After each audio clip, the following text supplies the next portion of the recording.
Finally! Thanks for not noticing I was missing all night. What am I, Tyler? Vox vs. Mr. Puzzles, the CEO of Vox Tech versus the founder of Puzzle Vision.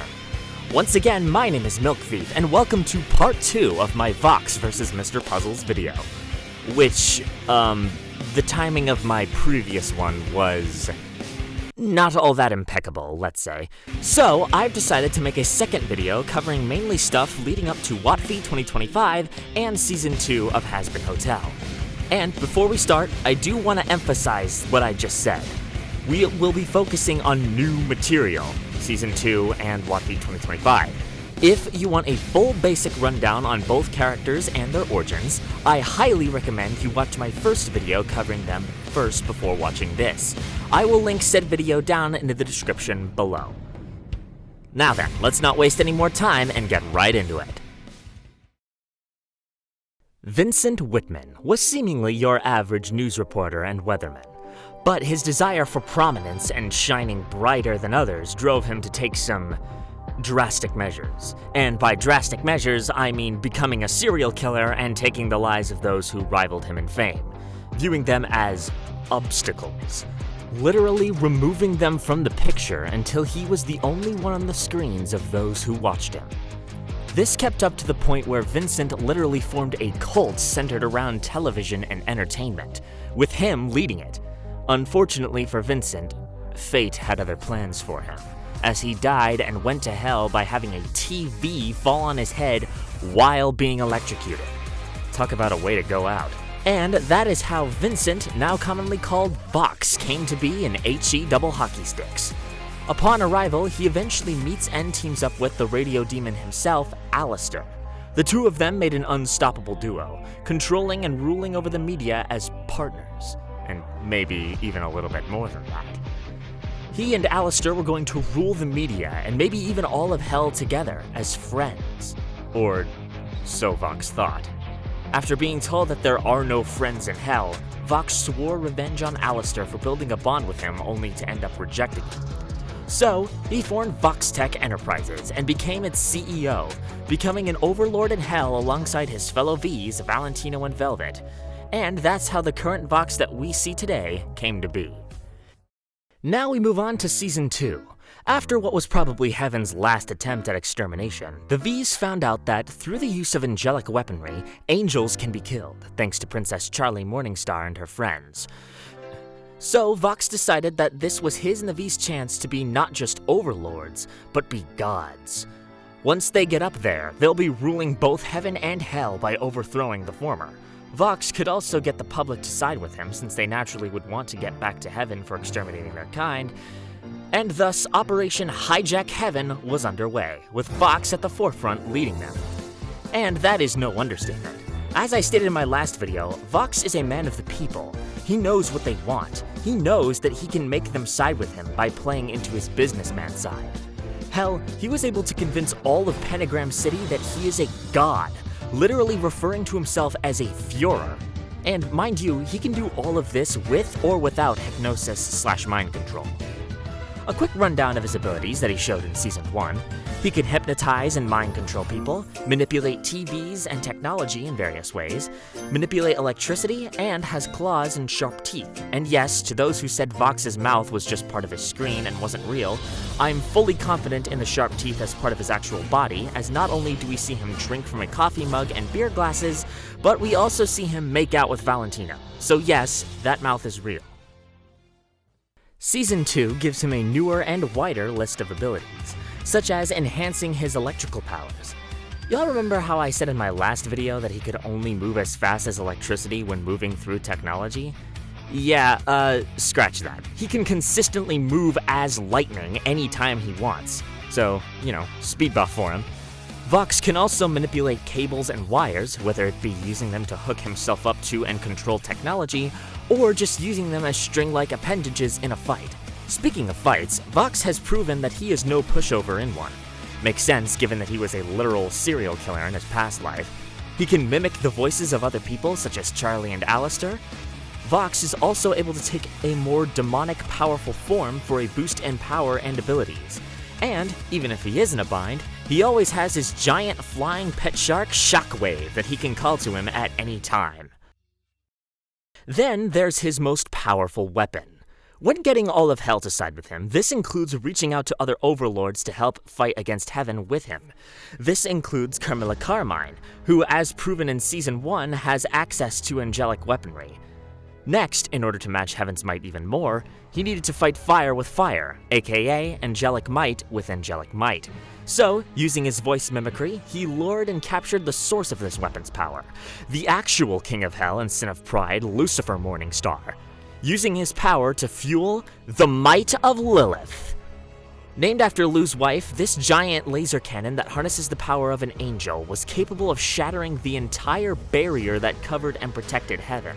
According to Helliverse creator herself, Vivienne Medrano, both hell and heaven are accessible via not just portals, but also traversing a wide space. Not just that, Viv literally compares the worlds of both heaven and hell to literal planets and even universes. What the fuck? And it's consistent too, as plenty of characters have stated that hell has billions of souls populating it. Hell, in the song Vox Populi, Vox himself states that the whole reason heaven held exterminations to begin with was because hell is overpopulated.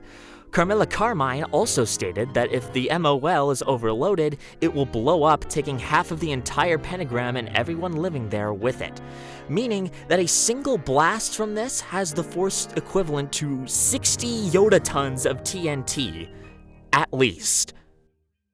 Yet, despite its destructive power, despite the consequences of what his actions were, he didn't care. He didn't care about heaven or hell. He didn't care about Charlie or anyone at the Hazbin Hotel. He didn't care about his people or his followers. He didn't care about Valentino or Velvet, only himself. At his breaking point, he was willing to sacrifice everyone and everything just to kill Alistair. So much for being above petty bullshit. Luckily, Val and Vel weren't having any of that, and when Vox proved that it was always about himself and not the V's, he got reduced to handheld mode. Needless to say, I don't think Vox or the V's are going to be at the top of the food chain anymore. Despite this, something tells me that Vox won't be gone for good. But I will say this, if Vox has a goal in mind, you can trust him that once he gets up there, he'll be the only one shining brighter. Finally, I'll show them what I'm meant to be. They won't believe their eyes when I bring them to their knees to worship me brighter.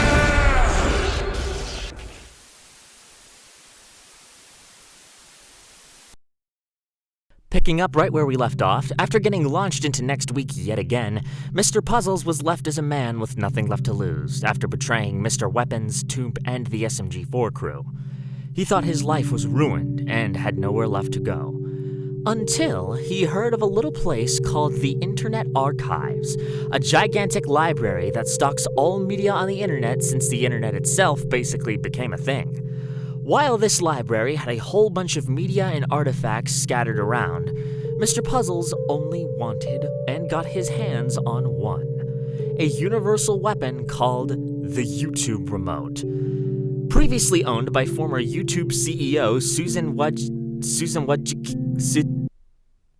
whatever the hell her name is, this thing was stolen by SMG3 during the YouTube arc, who wanted not only limitless power, but also his arch-nemesis SMG4 publicly cancelled and off of YouTube.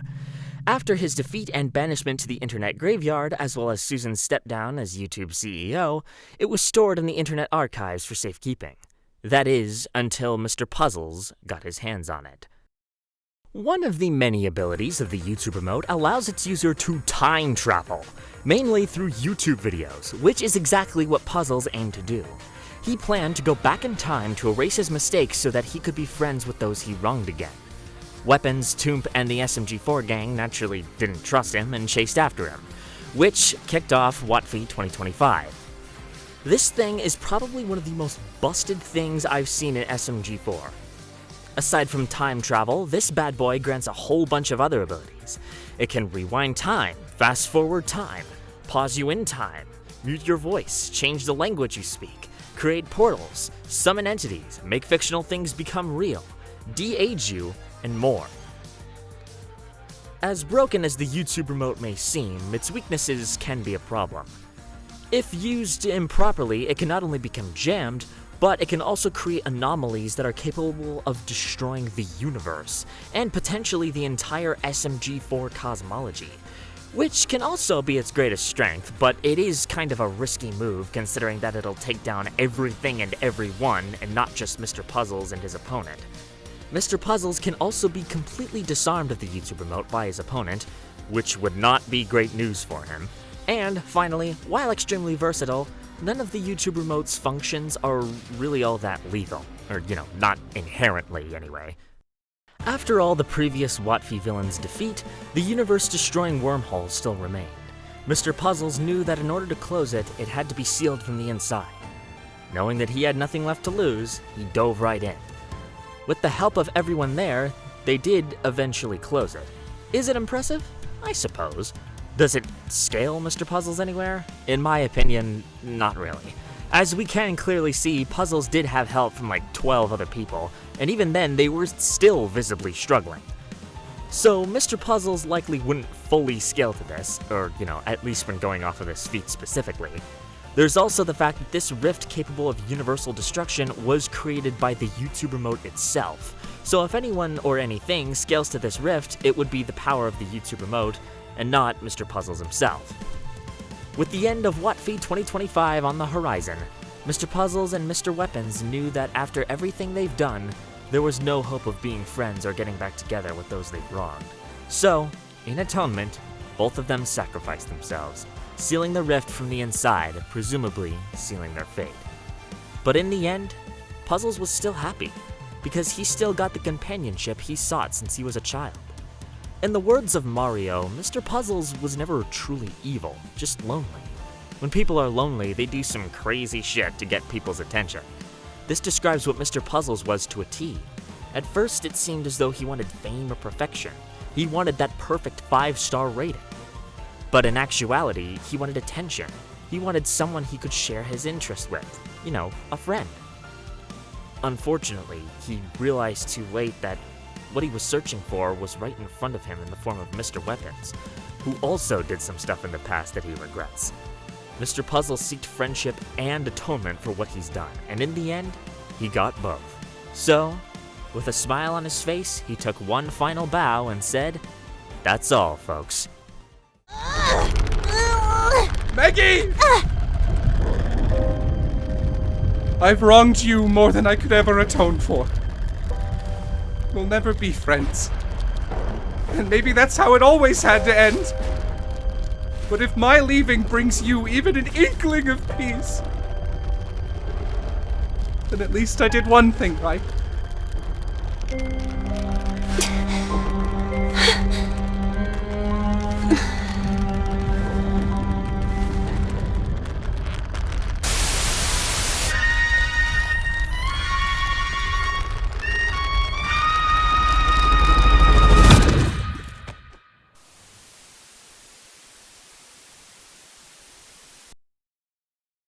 Guess what, bitches? I lied. He's coming back.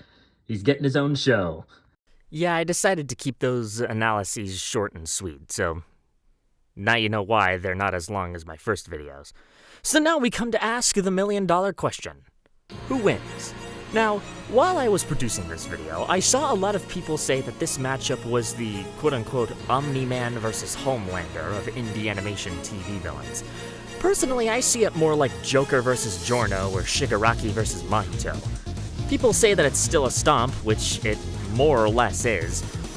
But looking back on a few things, as well as just new material from Season 2 of Hazbin Hotel, Vox has way more going for him than I and many other people originally let on. He has a lot of advantages over Puzzles, and, dare I say it, maybe even a win con. Alright, look, whether these are simply advantages or actual win cons are entirely up to your interpretation. But, hear me out. Firstly, Vox can manipulate electricity, which Mr. Puzzles is weak to. If discharged with enough electricity, his head will malfunction, causing him and his opponent to be warped into one of his TV parodies, with some cases, Mr. Puzzles accidentally brainwashing himself. But that's not all. Electricity, or just overall damage, can cause his powers to not work properly or even not work at all, leaving Mr. Puzzles with very little to no ways of actually defending himself in a fight. Otherwise, he'll either take the beating or just pull a Joestar and just book it. Secondly, as I stated earlier, not only are the YouTube Remote's functions not inherently lethal, but Vox can potentially steal and disarm puzzles of the YouTube Remote, which would not be good for Mr. Common Denominator. We have seen that sort of thing happen in WotV 2025, with Mr. Weapons doing it against puzzles. Thirdly, and one of the most important, their influence. This is something I might have actually been wrong about in my previous video. When Mr. Puzzles gets a 5-star rating, he gains the same powers that he has in his TV dimension. But how he was defeated in the Puzzlevision movie involved another rating rivaling or surpassing his own, which dampened/nullified his powers. Hell, not just that, it literally took not even 20 seconds of Mario causing chaos on stage for him to lose an entire half of a star, which is a solid 10% of his power. In other words, the 5-star rating, while powerful, is not only extremely fragile, but also took a long while to actually get. Meanwhile, Vox literally controls the masses. He was able to convince everyone in Pentagram City and possibly all of Hell to believe that he is a god.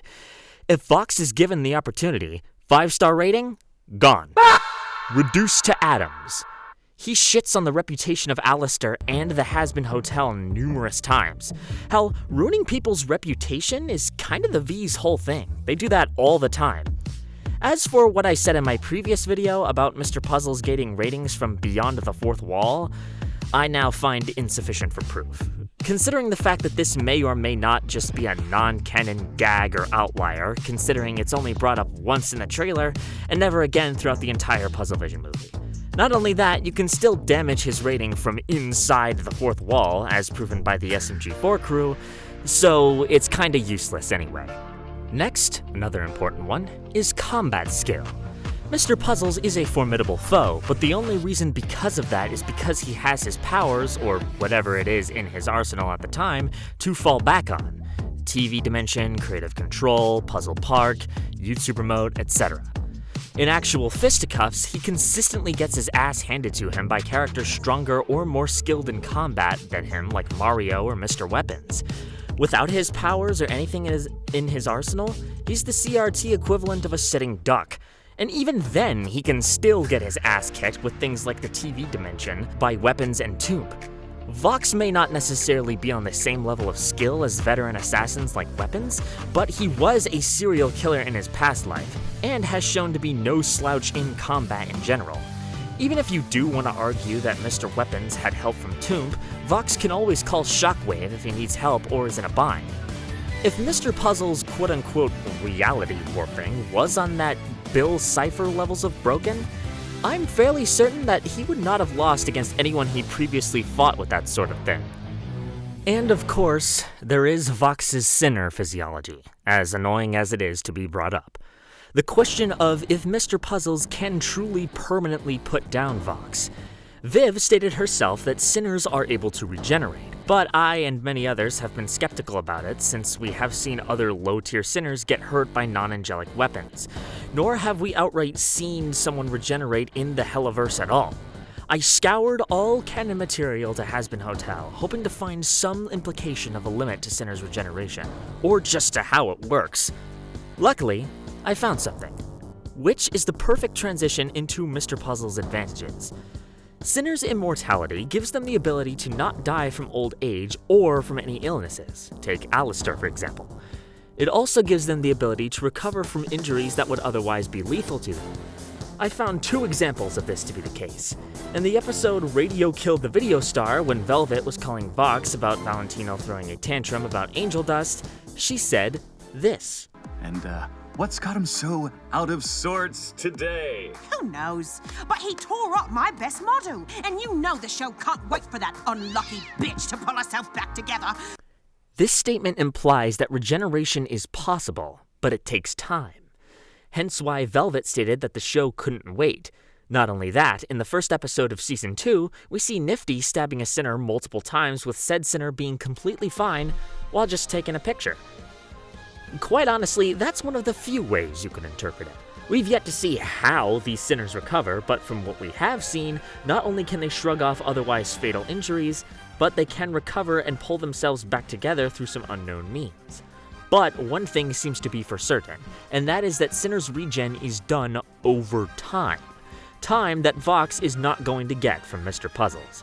And before I move on, do keep in mind that this is the conclusion I came to because of how much we don't know about Sinner's regeneration. Not only that, Mr. Puzzles still holds a rock-solid stat advantage, being able to take hits from Mario and Mr. Weapons, as well as overpowering characters like Meggy and Melanie, all of which are or are comparable to planet or universe busters. Not to mention potentially scaling to characters like SMG4, who can run at over 1 billion times faster than light.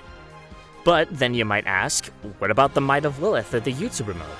With it, Vox can destroy the entire barrier covering heaven, which has been compared to entire planets and even universes by Hazbin's own creator.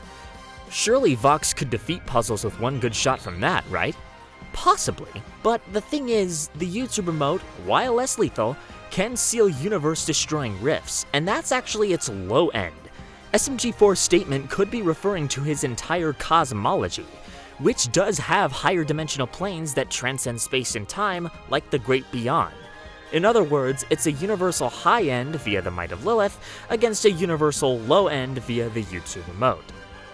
Alright, well, what if Vox attempts to steal the YouTuber mode? Wouldn't that put Puzzles in a bad spot? Yes, it would. Quick couple things though. As I stated, for the third time now, the YouTuber mode's functions are not inherently lethal, meaning nothing that it does can really kill Vox or Mr. Puzzles. And even then, you could argue Mr. Puzzles could do the exact same thing with the Might of Lilith. He was able to hook himself up to and control an entire theme park that parodies Disney World, a theme park roughly the size of the city of San Francisco and twice Manhattan. We don't know how big Pentagram City is, but I think we can take a guess and say that Mr. Puzzles could hook himself up to the Might of Lilith, or even a control room like Vox's that controls all of it, just like Puzzle Park. And finally, Mr. Puzzles has the superior arsenal and hacks, despite everything in said arsenal and every said ability having its limits. The TV dimension, creative control, Puzzle Park, the YouTuber mode. It gives Puzzles a lot of offense, defense, and ways to absolutely bully Vox. The media overlord does put up quite a fight, but the common denominator's superior stats, powers, and control give him the edge he needs to change the channel in his favor. When both of their worlds collide, the CEO of VoxTech may have tried to shine brighter, but the founder of Puzzlevision's creative control made Vox wish that he stayed gone. The winner, once again, is Mr. Puzzles.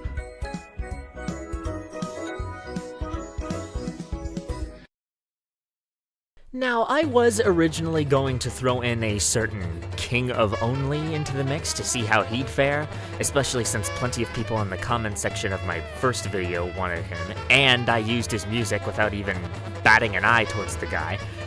But I think I'll save him for another time, because I still want to talk about this matchup. Plus, while having all 3 TV heads in a fight would be cool, it would get a little tedious balancing showing them off and having an actual fight, so sorry, Tenna. Your day will come eventually, I'm sure of it.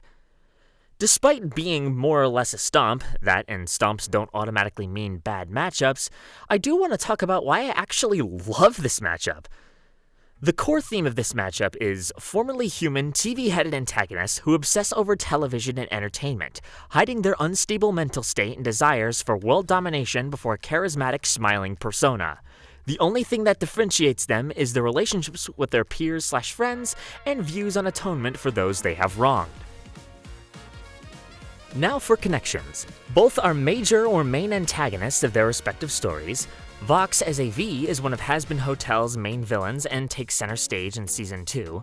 Mr. Puzzles is the main antagonist of the Puzzlevision saga, and pretty much everything going forward until he's not exactly a quote-unquote antagonist anymore. Both are TV-headed individuals which were once normal humans until their obsession led to something resulting in bodily harm or death that transformed them. Vox was a normal person until he died and went to hell by having a TV fall on his head while being electrocuted. Mr. Puzzles was a normal boy until his obsession with television resulted in him cutting his head off and replacing it with a TV. Before said transformations, both of them performed activities that led to their obsession with TV. Vox formed a cult centered around television and entertainment. Mr. Puzzles stated that he has watched every single show and film to ever exist. Both possess electrician-based powers as a result of who they are, on top of being able to hypnotize and mind control people. Both of them hold ownership over television companies that are semi-named after them, VoxTech and Puzzlevision. Both of them spend most of their screen time smiling, though behind that smile they are very impatient, angry, and unstable, or was in Puzzle's case. They both have a major hatred of a red-colored member of the main cast of both shows. They are, or were, obsessed with perfection and being adored. Vox stating perfection is the V's brand and not wanting to ruin his reputation. Mr. Puzzles wanted a perfect 5-star rating and indirectly seeked his audience's love. Both have manipulated down-on-their-luck nobodies, Serpentius and One-Shot Ren, into working under them, with both of them ultimately perishing. Only Serpentius technically survived and ended up in heaven, redeeming himself, because, Hazbin Hotel. Both have manipulated and hypnotized characters that are part of the main cast to work for them, Angel Dust and Meggie, who were both ultimately rescued and used to stop Vox and Puzzle's schemes. Their ultimate goal is, or was, to take over their respective worlds. Vox plotting to hijack heaven and hell, Mr. Puzzles wanted to plunge the whole world into Puzzlevision. Both have absolute banger songs that sing about different things. Vox has Stayed Gone, Once We Get Up There, Vox Populi, Vox Day, Don't You Forget Reprise, Brighter, etc. Mr. Puzzles has It's TV Time, Creative Control, Puzzle Park, Worlds Collide, etc. Both of them are introduced after a genocidal maniac who takes joy in slaughtering by the millions, Adam and Niles, aka Zero, and ultimately outlive them, with Mr. Puzzles by not being introduced until after his death. Both of them are part of an iconic trio within their respective series, the V's and the Jailbreak Trio, who consist of not just Vox and Puzzles, but also a skilled assassin and gunman who is shipped with said TV character, and a small character in Magenta who consistently changes their appearances in different ways. Ultimately, both are humiliated by the heroes and revealed to be sore losers and man-children when things don't go their way, or once again, was in Puzzle's case. Both get power from ratings and public reputation. Vox's manipulation and control led to him becoming the strongest sinner in hell. Mr. Puzzles gains his TV dimension powers in the real world when he gets a 5-star rating. Both would later gain access to weapons that would make Vox and Puzzles themselves more busted than they already were before, the Might of Lilith and the YouTube remote. As a contrast, Vox is very modern and disses Alistair by pointing out how old-timey and outdated he is. Mr. Puzzles himself has a rather old TV head with a black and white television theme to him. Another contrast, which I will elaborate on in a little bit after this, the personalities and the character of these two used to be very similar, with both of them being psychotic and sadistic control freaks. However, post-Guns N' Puzzles movie, Mr. Puzzles developed his character and redeemed himself by sacrificing his own life, along with Mr. Weapons doing the same, as he finally sought the companionship he was looking for. Vox, on the other hand, uses people for his own gain, manipulates them to do his bidding, and brings them down with him in his failures. Hell, calling even Velvet and Valentino his quote-unquote friends might be a stretch. He's even willing to sacrifice everyone and everything just to kill Alistair. In other words, Vox would sacrifice his friends for himself, Puzzles would sacrifice himself for his friends. Yet another contrast, in terms of careers, both of them are two sides of the same coin. While both focus on television and entertainment, Mr. Puzzles focuses on the more hands-on work, acting, filming, directing, etc. Meanwhile, Vox handles the business side of things, controlling not just entertainment, but also the TV media as a whole. As a nice bonus, and something I completely disregarded in my last video, don't know why I did, Vox's pilot design makes a minor cameo in SMG4 and is mistaken for Puzzles by Mario. And finally, both are potential Tumblr sexy men and have a lot of simps in their respective fandoms. Phew, quite a lot. One of the main things I do love about this matchup is the fact that while both Vox and Mr. Puzzles have many similarities and have done many similar things, character-wise, the two of them are polar opposites. Vox is egocentric and sadistic. He gets off on watching others suffer, most especially when it has to do with Alistair. Not just that, he's also ambitious, and not exactly in a good way. He wants to be treated like a god, hence his plan to overthrow heaven. He suffers from megalomania and a god complex, and even then, even after every victory and success he has, he'll keep wanting more. No victory will ever be enough for this man. He says that he shares the V's interests, but in reality, that doesn't seem to be the case. At his breaking point, he was willing to kill and blow up everyone and everything, including Hell, his own fellow V's, and even himself, just to kill Alistair. And even after all of that, he only cared about his approval rating instead of the V's well-being. Mr. Puzzles was once just like Vox, maybe not in the sense of having a god complex, but in the sense that he wanted perfection and to be adored by all who watched his shows. He aimed to be at the top, and wanted that 5-star rating. He didn't care who he had to wrong or hurt to get it. He even went as far as to swore revenge on the SMG4 crew multiple times, which, more or less, is on Vox levels of pettiness. However, unlike Vox, Mr. Puzzles eventually realized that what he needed wasn't fame or perfection. He was lonely, and he wanted people to notice him. He wanted a friend. He even unexpectedly formed a genuine connection with Mr. Weapons and Tomb, and when Meggie, who was formerly Leggy for a time, who Mr. Puzzles did genuinely consider his first ever friend, gave him a chance, he completely blew it. It was revealed he used Mr. Weapons and Tomb to escape prison, shattering any tiny ounce of faith the SMG4 crew, and especially Meggie, had in him. Mr. Puzzles felt horrible, and his entire life was in shambles. And, also unlike Vox, he actually wants to atone for what he's done. He wants to fix his mistakes by using the YouTube remote to go back in time. It was just when he was about to do so that he realized that he wasn't truly erasing his mistakes. He was erasing his guilt for everything that he's done and everyone he's wronged. Puzzles eventually matured and learned humility, and before sacrificing himself to close the rift, he expressed remorse and gratefulness. He told Meggie that he knew he could never truly atone for what he's done, but hoped that his sacrifice would actually mean something.